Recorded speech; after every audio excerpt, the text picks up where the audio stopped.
We're just days away from reaching 1,000 subscribers. If we hit this goal in the next 15 days, we'll be able to keep the channel running and continue bringing you these stories. Your subscription makes all the difference. It's quick and helps us enormously. The Return of Hope. Chapter 1. The Words That Change Everything. Ravenswood Castle, Yorkshire, autumn 1855. Rain beat against the tall windows of the ducal office with an insistence that seemed to want to wake the dead. Adrian Blackthorne, 9th Duke of Ravenswood, sat at his imposing mahogany desk, but his dark eyes did not see the documents spread before him. For 3 years, 3 months, and 16 days exactly, nothing had mattered to him anymore. Since his only son, little Lord Thomas Blackthorne, had disappeared. The child was only 4 when he was kidnapped during a walk in the castle gardens. Despite relentless searches, considerable rewards offered, intervention by London's best investigators, and even Scotland Yard, no trace of Thomas had ever been found, as if he had vanished into the autumn air of that cursed September 15th, 1852. Adrian, now 35, had become a shadow of himself. His black hair was greying prematurely, and his features, once noble and assured, bore the weight of grief that had never lessened. His wife, Lady Catherine, had not survived the shock. She had died 6 months after the disappearance, taken by a broken heart that all the kingdom's doctors could not heal. The castle, once filled with children's laughter and joie de vivre, had become a silent mausoleum where only the footsteps of servants mechanically accomplishing their tasks resonated. Adrian had refused to touch Thomas's nursery, keeping everything exactly as it was the day of his disappearance, in the mad hope that a miracle would bring back his son. A discreet knock at the door interrupted his dark thoughts. "Come in," he said in a weary voice, without lifting his eyes from his papers. "Your Grace," said Mrs. Henderson, the head governess, in an unusual tone, There is someone who asks to see you, a young woman." "Tell her I'm not receiving anyone," Adrian replied mechanically. Since Thomas's disappearance, he had ceased receiving visitors, petitioners, even his own family. "Your Grace," insisted Mrs. Henderson, and there was something strange in her voice that finally made Adrian look up. "This woman, she says she has something important to tell you, something concerning Lord Thomas." Adrian froze. How many charlatans, fortune-tellers, swindlers had come these past 3 years claiming to have information about his son? How many false hopes had he endured before learning not to listen anymore? "No," he said firmly. "Show her out. I don't want to hear about these." "Your Grace," interrupted Mrs. Henderson, something she had never done in 20 years of service, "please, this time it's different." There was something in his old governess's gaze, an emotion he couldn't identify, that pushed Adrian to accept. "Very well," he sighed. 5 minutes, no more." Mrs. Henderson left and returned a few moments later, accompanied by a young woman of about 25. Adrian looked up and was surprised by this unexpected visitor's appearance. She was simply dressed in a brown wool dress, her chestnut hair was pulled into a strict chignon, and her green eyes shone with quiet determination. There was something familiar about her that he couldn't place.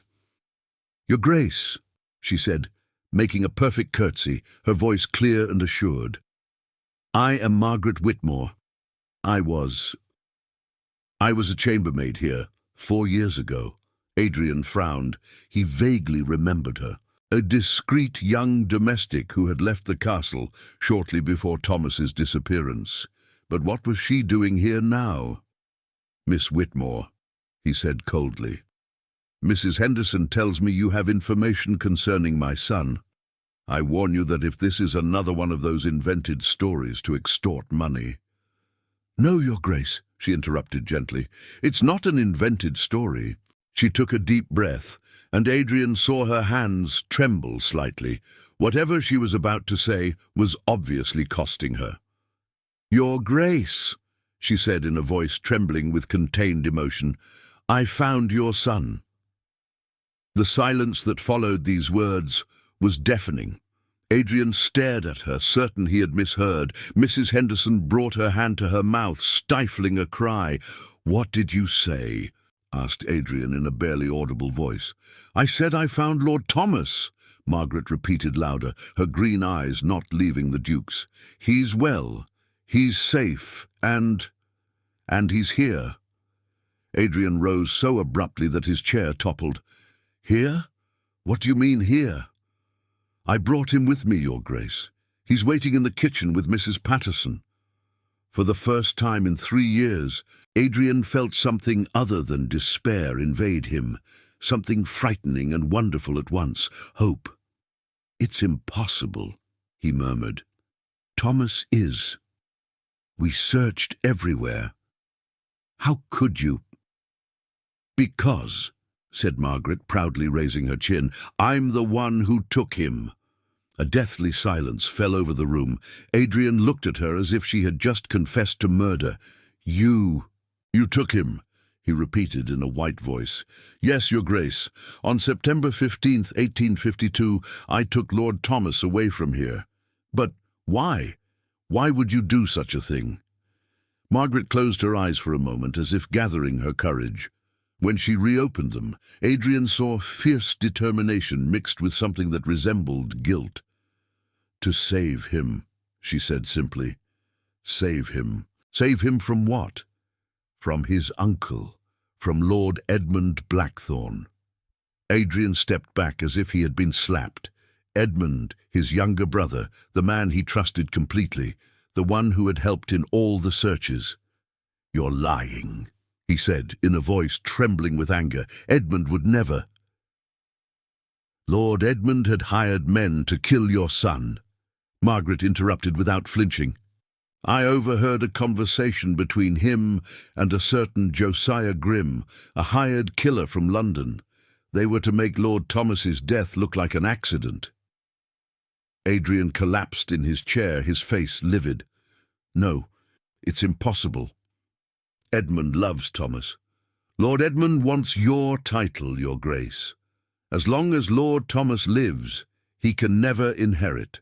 With you and your son dead, he becomes Duke of Ravenswood." "Dead? What do you mean?" Margaret lowered her eyes. I think he planned to have you assassinated too, once Lord Thomas disappeared. Make it look like grief that killed you." Adrian looked at this woman who had just exploded his world into 1,000 pieces. If what she said was true, if Edmund, his own brother. "Where is my son?" he asked in a breath. "Downstairs, in the kitchen. He's growing well, Your Grace. He's healthy, intelligent, happy." "Bring him to me," said Adrian in a broken voice. "Bring him to me now." Margaret nodded and headed for the door, but before leaving she turned back. "Your Grace, he might not recognize you immediately. He was only 4 when... and these 3 years... "It doesn't matter," said Adrian, tears now flowing freely down his cheeks. "Bring me my son." Margaret left, leaving Adrian alone with Mrs. Henderson, who was crying silently. The Duke looked at the door, his heart beating to breaking point. In a few minutes he was going to see Thomas again, his little boy. His son he thought was dead. But at the same time, another terrible truth imposed itself on him. If Margaret was telling the truth, then Edmund. His own brother had tried to kill his child, and perhaps he still planned to do so. The door opened, and Margaret reappeared. Behind her, timidly holding her hand, stood a 7-year-old boy with brown hair and dark eyes so familiar that Adrian nearly fainted. Thomas, his Thomas, alive. "Papa," said the child in a hesitant voice, as if suddenly remembering a distant dream, and Adrian knew his life had just begun again. Chapter 2. The Reunion and the Truth. Adrian remained frozen for a long moment, unable to move, breathe, or think. Was the child standing before him really his son? This 7-year-old boy, taller, thinner than he had imagined, was he really his Thomas? Thomas, he murmured, his voice broken by emotion. The child took a hesitant step toward him, his large brown eyes, the same as Adrian's, observing him with a mixture of curiosity and confused recognition. "Mama Margaret told me you were my papa," said Thomas in a clear and assured voice that squeezed Adrian's heart. "She said you had looked for me a lot." "Mama Margaret." Adrian looked at the young woman standing near the door, her cheeks red. He's called me that for 3 years, explained Margaret. "I told him the truth about his origins, but for him, I'm the only mother he's known." Adrian nodded, understanding. He rose slowly and knelt before Thomas to be at his height. "Do you recognize me?" he asked gently. Thomas frowned, concentrating. Then, suddenly his face lit up. "You used to tell me the story of the knight and the dragon in my room with the wooden soldiers." Adrian's tears redoubled. Yes, that's right. You remember. And you carried me on your shoulders in the garden." Thomas was getting excited, memories coming back in fragments. "And Mama? Where is Mama?" The silence that followed was painful. Adrian looked at Margaret, who nodded sadly. "Your Mama. Your first Mama is in heaven, my son," said Adrian gently. "She died of grief when you disappeared." Thomas seemed to digest this information with the seriousness of a child who had grown up too fast. "Mama Margaret told me. She said you were very sad, both of you." Adrian took his son's small hands in his own. They were more callous than before, marked by a life harder than the one he had known at the castle. "Where have you lived, Thomas? How has Mama Margaret taken care of you?" "In a little house near the sea," replied Thomas enthusiastically. "I help Mama Margaret with her garden, and I can read now and count to 100, and I know lots of stories about pirates." Adrian looked at Margaret. "You have? You've taken care of him all these years?" "Yes, Your Grace," she replied, lowering her eyes. "We lived in a small cottage near Whitby. I found work as a seamstress. Thomas learned to read with the village pastor." "But why?" Adrian stood, still holding Thomas's hand. "Why do this? Why make me believe my son was dead? Do you know what you made me endure?" Margaret raised her head, and Adrian saw deep pain in her green eyes. "I know, Your Grace, and it haunts me every day for 3 years. But I had no choice." "Explain to me," said Adrian in a hard voice. "Explain to me why you stole my son and made me believe he was dead." Margaret looked at Thomas, then at Mrs. Henderson, who had remained silent near the fireplace. "Perhaps we should. Perhaps Lord Thomas could go with Mrs. Henderson while we talk." "No!" Thomas clung to his father's hand. "I want to stay with Papa." Adrian felt his heart swell at these words. "He stays," he said firmly. "Speak." Margaret took a deep breath. "On September 15th, 1852, I was cleaning the library when I heard voices in Lord Edmund's office. The door was ajar. I recognized his voice, and that of a man I'd never heard before." Continue. "The stranger spoke of settling the problem definitively. He said that the child must disappear before the end of the month, and that it must seem accidental. Lord Edmund gave him a purse and said, 'Make sure the body is never found. My brother must lose all hope.'" Adrian clenched his fists. "Edmund, my own brother." "I understood they were talking about Lord Thomas. I waited for the man to leave, then followed Lord Edmund. I heard him tell his valet that they would need to arrange an accident for you too, but not immediately. That you had to suffer from losing your son first. Lord." Adrian collapsed in his chair, still holding Thomas against him. "What did you do next?" asked Mrs. Henderson in a trembling voice. "I panicked," admitted Margaret. "I didn't know who to trust.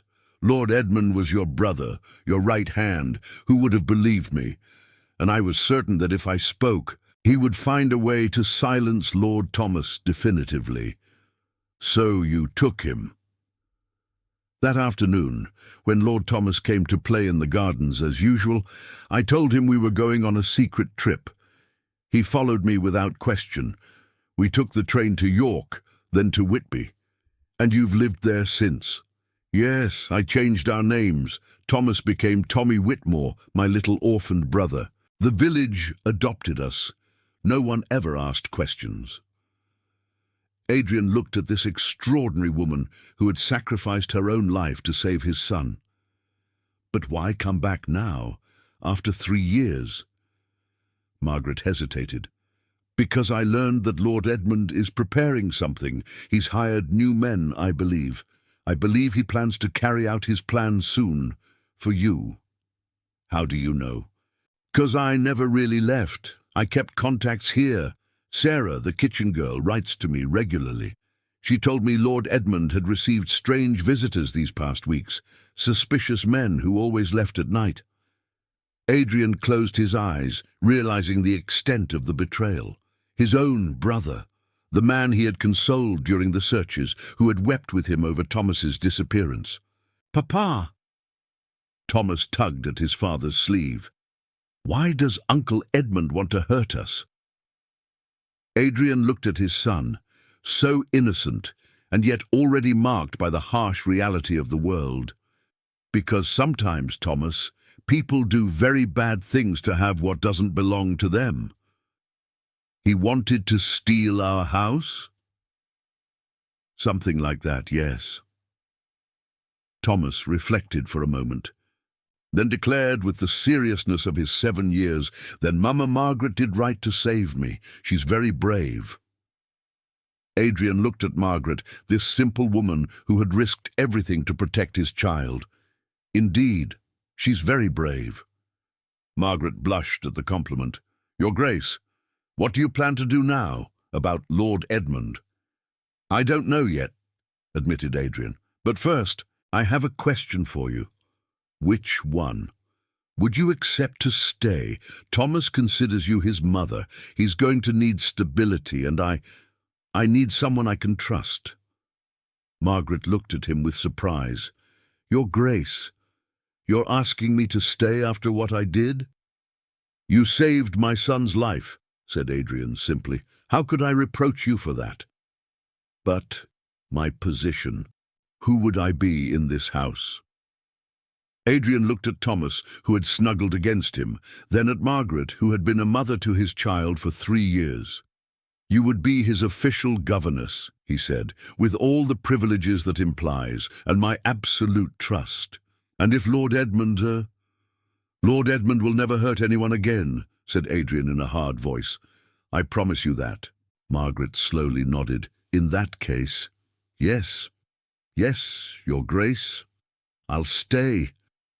Thomas cried out with joy. "Mama Margaret is staying!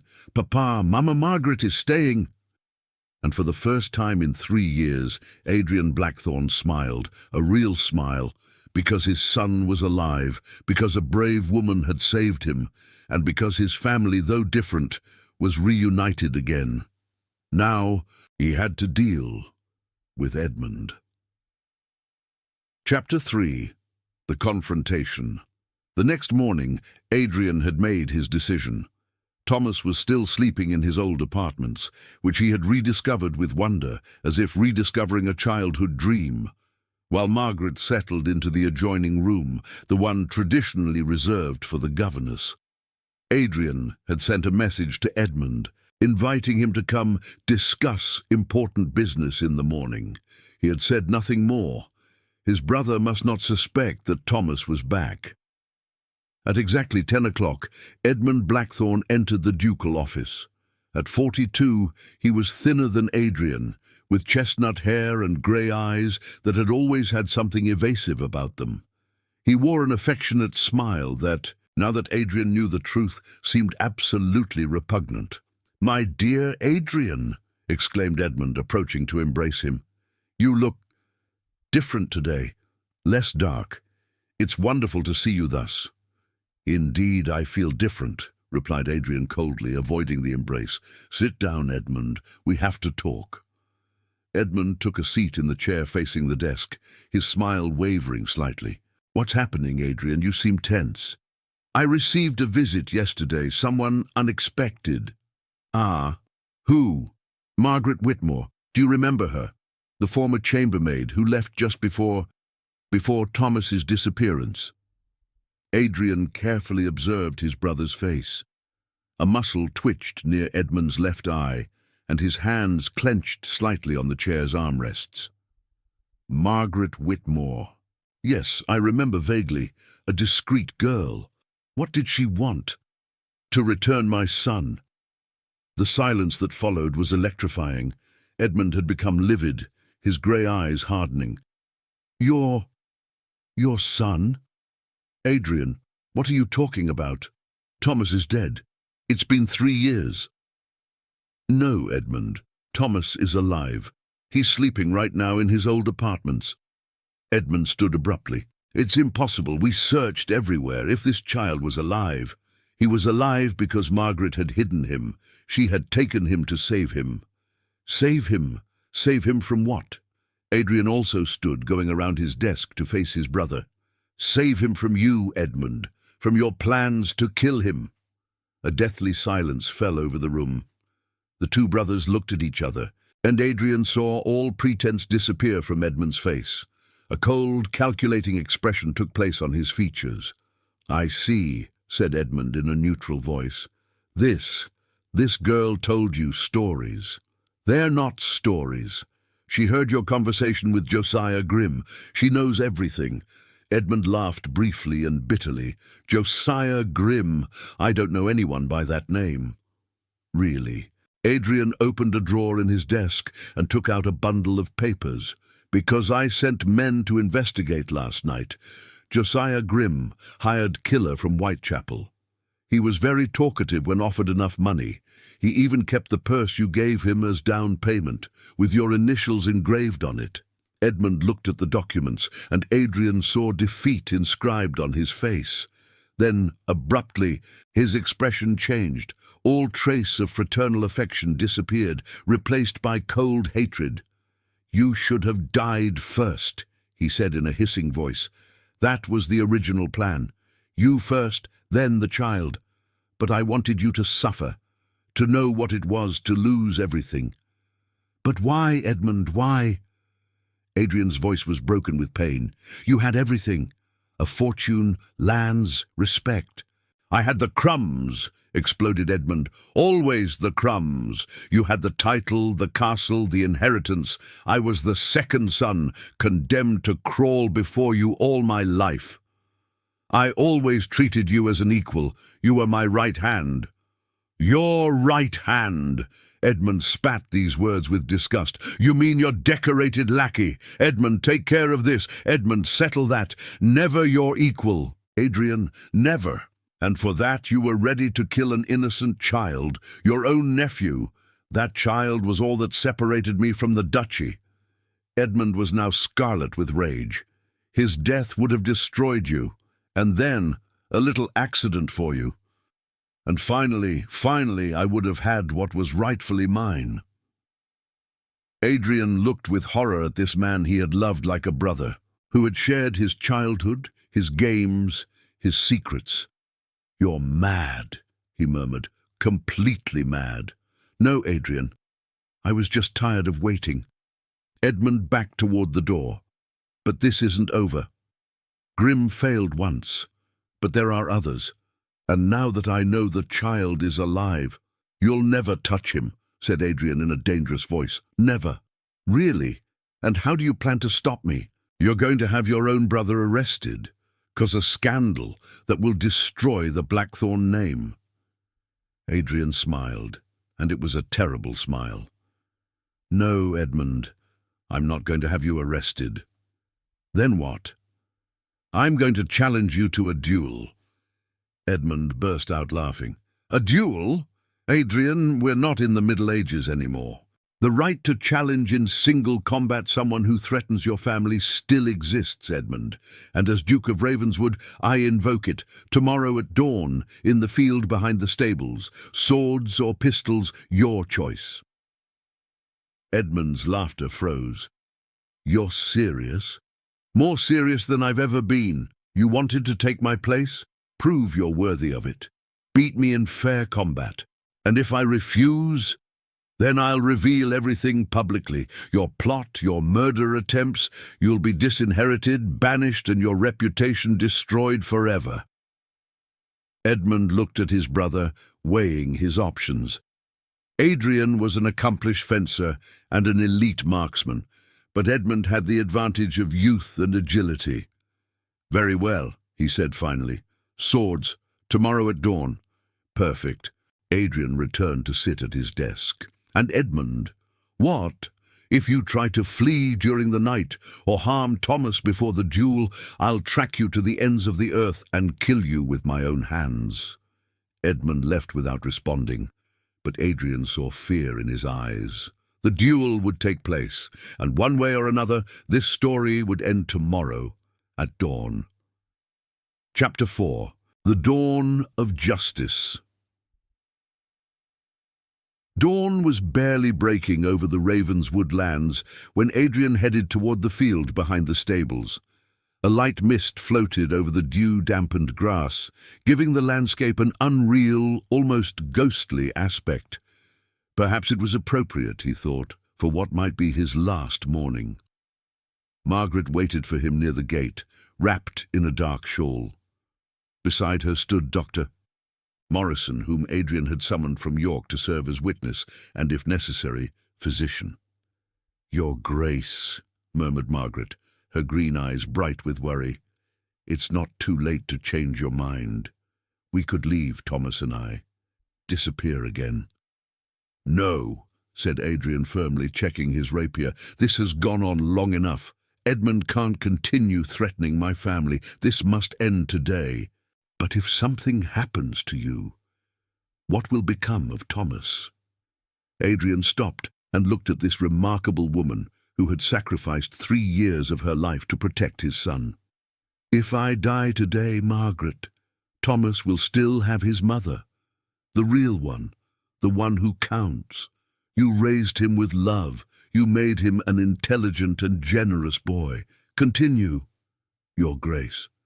Promise me," insisted Adrian, taking her hands. "Promise me that whatever happens, you'll take care of Thomas." "I promise," whispered Margaret, tears in her eyes. Edmund appeared at the other end of the field, accompanied by his valet, and a man Adrian didn't recognize, undoubtedly his witness. He wore a white shirt and held a sword identical to Adrian's. In the nascent light, his face was pale but determined. "Gentlemen," said Dr. Morrison, advancing to the center of the field, "you are gathered here for a duel of honor. Lord Edmund Blackthorne, do you accept to fight against your brother, Adrian Blackthorne, Duke of Ravenswood, to wash the affront made to his family?" "I accept," replied Edmund in a clear voice.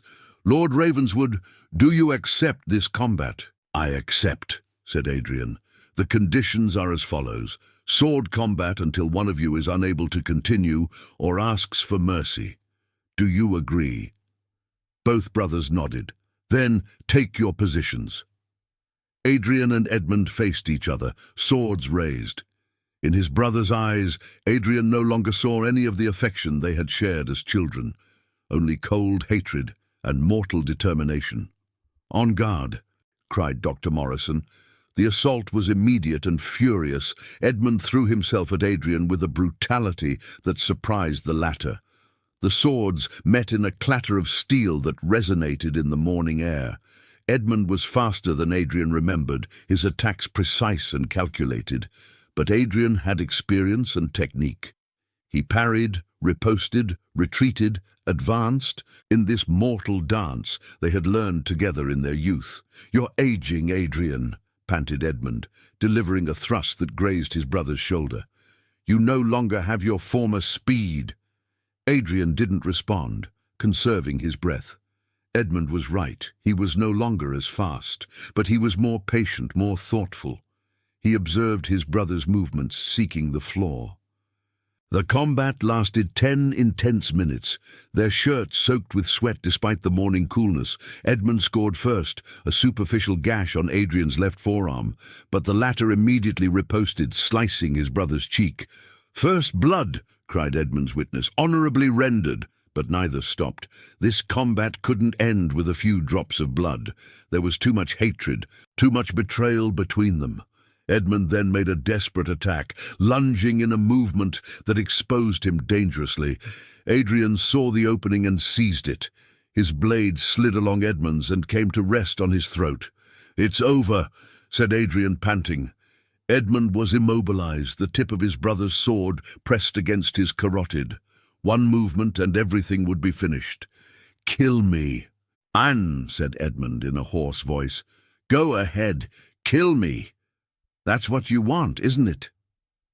Adrian looked at this face he had loved, this man who had been his brother, his friend, his confidant, and despite everything Edmund had done, he couldn't bring himself to kill him. "No," he said, lowering his sword. "I'm not like you, Edmund. I'm not a murderer." Edmund slowly straightened, massaging his throat. "So what? You let me go?" "No. You're going to leave England, today. You renounce all your rights to Blackthorn lands, you disappear, and you never set foot in this country again. And if I refuse?" Adrian picked up Edmund's sword and pointed it at him. "Then I finish what we started, but this time I won't hesitate." Edmund looked at his brother, understanding he wasn't bluffing. "Very well," he said finally. "You've won, Adrian, but don't think this is over. One day I'll come back, and that day, interrupted a small, clear voice, "I'll be big too, and I'll protect Papa."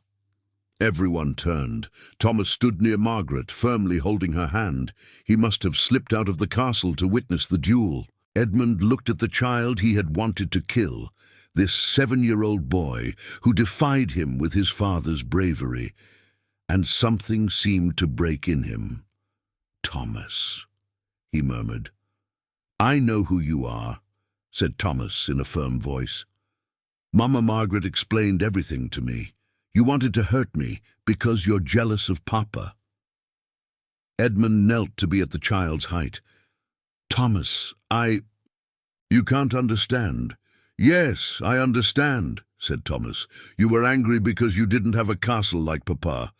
But you know what? Papa would have shared it with you if you had asked nicely. Papa always shares." These innocent words struck Edmund like daggers. He looked at this child he had hated, who could have been his own cherished nephew, and realized the extent of his madness. "You're right," he said in a broken voice. I was a monster." He stood and looked at Adrian. "I'll leave. Today. And you have my word that I'll never return." Edmund walked away toward the castle with heavy steps. Adrian watched him go, then turned to Thomas, who was running toward him. "Papa, you won! You're the strongest!" Adrian lifted his son in his arms, feeling his heart overflow with happiness and gratitude. "No, my son, I'm not the one who won. It's us, our family." He looked at Margaret, who was approaching, eyes bright with pride and emotion. "Thanks to Mama Margaret, who was brave enough to save you." "And now?" asked Margaret. "Now," said Adrian, taking her free hand, "we go home, all 3 of us, together." Epilogue. The New Family. A year later, Ravenswood Castle had regained its joie de vivre. The corridors once again resonated with children's laughter, and the servants smiled as they went about their daily tasks. Adrian had had all the rooms repainted in brighter colors, as if to definitively chase away the shadows of the past. In the garden, Thomas, now 8 years old, was chasing a golden retriever puppy that Adrian had given him for his birthday. The boy had grown and flourished, becoming the confident and generous heir Adrian had always hoped to see in him. "Thomas!" called Margaret from the terrace. Don't forget your Latin lesson. 5 more minutes, Mama Margaret, cried Thomas, laughing. Adrian, who was observing the scene from his office, smiled. Margaret had officially become Thomas's head governess, but in fact she was much more than that. She had become the de facto mistress of the house, managing the servants with natural authority and kindness that earned her everyone's respect. A knock at the door interrupted his thoughts. "Come in!" Mrs. Henderson appeared, carrying a letter. "Your Grace, this comes from London, from the Prime Minister's office." Adrian opened the letter and read it quickly. A smile bloomed on his face. "Good news?" asked Mrs. Henderson. "Excellent. Her Majesty the Queen wishes to name me Knight of the Order of the Garter for my exceptional contributions to justice and family protection." "Oh, Your Grace, what an honour!" Adrian thought of Edmund, who had kept his word and left England. Last news placed him in America, where he seemed to have found a simpler and more honest life. That evening, at dinner, Adrian announced the news to his little family. "Papa is going to receive a medal from the Queen," exclaimed Thomas, delighted. "Mama Margaret, do you know what that means?" Margaret smiled. "That your papa is a very honourable man, Thomas." "The most honourable in the world," declared Thomas. "And you too, Mama Margaret. You should have a medal for being so brave." Margaret blushed. "I only did what had to be done." "No," said Adrian softly. "You did much more than that. You saved my family. You gave us a second chance." After dinner, when Thomas was in bed, Adrian and Margaret strolled in the garden as they had taken the habit of doing. "Are you happy here?" asked Adrian. "Happier than I would have ever dared hope," replied Margaret. "Thomas is growing so well, and you've regained your joie de vivre." "Thanks to you," said Adrian, stopping near the fountain. "Margaret, there's something I'd like to ask you." "What?" Adrian turned toward her, and in the soft light of the garden lanterns, Margaret saw something new in his eyes, something tender and deep. "Would you accept to become my wife?" Margaret looked at him with stupor. Your wife?" "You're already Thomas's mother in everything that really counts. You run this house with grace and wisdom, and I've learned to love you, not just for what you did for Thomas, but for the extraordinary woman you are." Margaret felt tears rise to her eyes. "Adrian, I'm just a former servant. You're the woman who had the courage to defy a duke to save an innocent child. You're the one who sacrificed her own life to protect my son. How could you be just anything?" Margaret looked at this remarkable man who was offering her not only his love, but also his position and name. "Yes," she whispered. "Yes, Adrian, I'll marry you." When he kissed her, Margaret knew her long flight was over. She had found her true place in the world, beside the man she loved, mother to the child she had saved. 6 months later, the entire region attended the marriage of the Duke of Ravenswood with Margaret Whitmore. Thomas, beaming in his page outfit, carried the rings with evident pride. "Now," he said to his new mother after the ceremony, "we're a real family forever."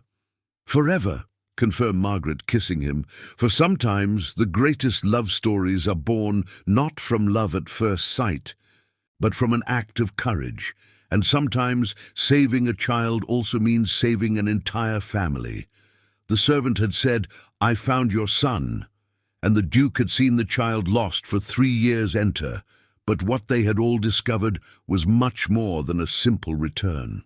They had discovered that true love often springs from the most difficult trials, and that the strongest families are those who choose each other as much as they find each other.